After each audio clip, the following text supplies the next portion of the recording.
السلام علیکم ورحمۃ اللہ وبرکاتہ۔ الحمد للہ رب العالمین والصلاة والسلام علی اشرف الانبیاء والمرسلین نبینا محمد صلی اللہ علیہ وسلم۔ محترم سامعین و ناظرین کرام اور اسلامی بھائیوں، آج انشاءاللہ ہم آپ کو اس ویڈیو کے اندر بتلائیں گے کاموں میں امانت داری۔ اللہ تبارک و تعالیٰ نے قرآن مجید کے اندر سورہ النساء کے اندر ارشاد فرمایا، ان اللہ یأمرکم ان تؤدوا الامانات الی اہلہا وَإِذَا حَكَمْتُمْ بَيْنَ النَّاسِ أَن تَحْكُمُوا بِالْعَدْلِ۔ اللہ تبارک و تعالی تمہیں تاکیدی حکم دیتا ہے کہ امانت والوں کی امانتیں انہیں پہنچا دو۔ جو امانتیں تمہارے پاس اگر کوئی شخص رکھ دے، ان امانتوں کو بعین ہی اسی طریقے سے ان کے پاس تم کیا کرو؟ لوٹا دو۔ اللہ کے نبی علیہ السلام نے فرمایا، امانت والے کی امانت ادا کرو اور جو خیانت کرے اس کے ساتھ خیانت مت کرو۔ یہ آیت عثمان بن طلحہ رضی اللہ تعالیٰ عنہ کے بارے میں فتح مکہ کے موقع سے نازل ہوئی، جس کے پاس خانہ کعبہ کی چابیاں ہوا کرتی تھیں۔ حضرت عثمان بن طلحہ رضی اللہ تعالیٰ عنہ کی شان میں جو خاندانی طور پر خانہ کعبہ کے دربان اور کلید پردار چلے آ رہے تھے، نازل ہوئی۔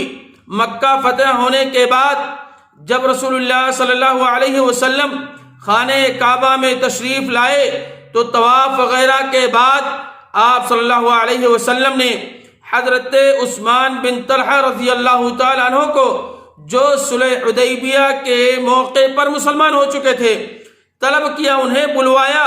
وہ آنے کے بعد اللہ کے نبی علیہ السلام نے فرمایا، یہ تمہاری چابیاں ہیں اور آج کا دن وفا اور نیکی کا دن ہے۔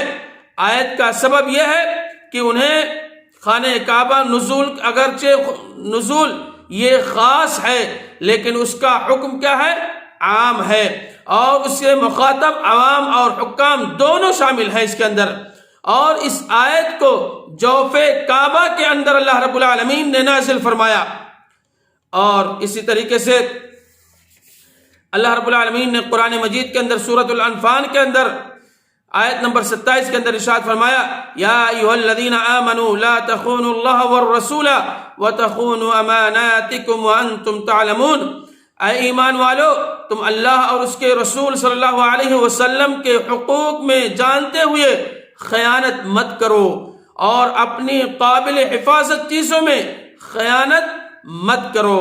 یعنی اللہ اور اس کے رسول کے حقوق میں خیانت کہ یعنی جلوت میں اللہ اور اس کے رسول کی تابع دار بن کر رہیں اور خلوت میں اس کے برعکس یعنی معصیت کار رہیں، ایسا نہیں۔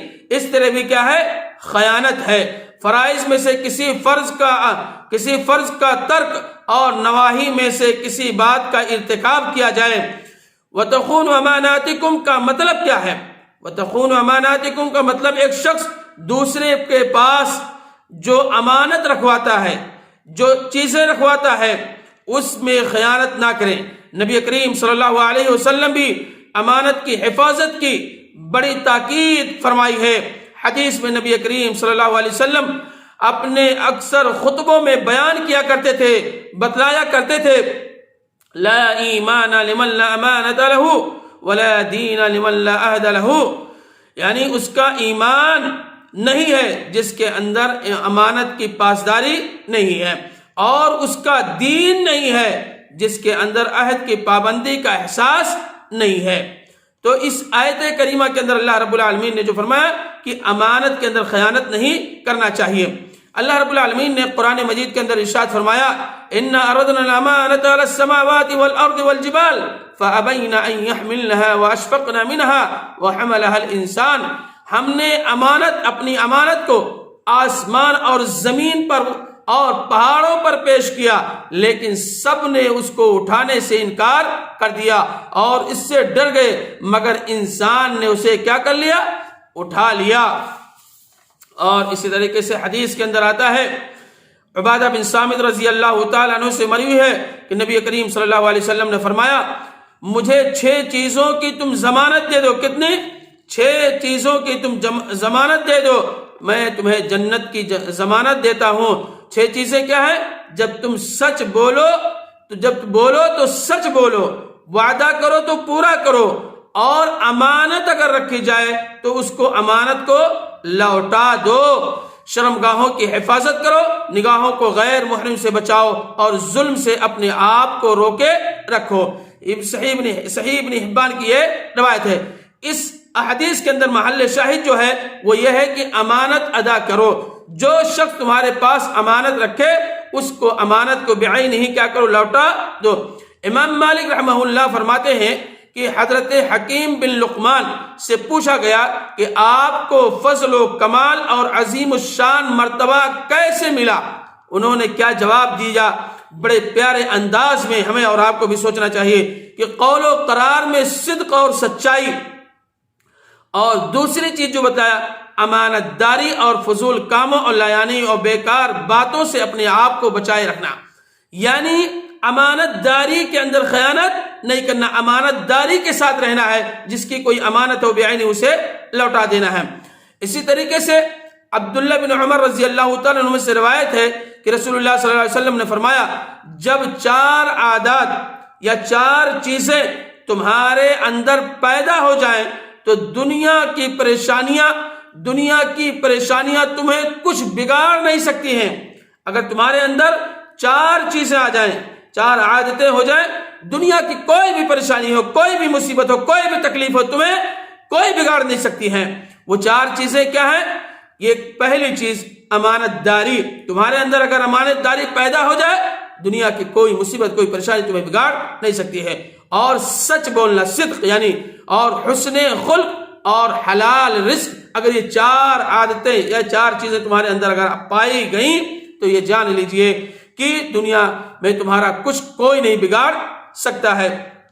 اسی طریقے سے صحیح بخاری کی روایت ہے، حضرت ابو ہریرہ رضی اللہ تعالیٰ عنہ حدیث کے راوی فرماتے ہیں فَإِذَا ضُيَّتِ الْأَمَانَةُ فَانْتَظِرِ السَّاعَةَ، جب امانت ضائع کر دی جائے تو قیامت کا آپ انتظار کرو.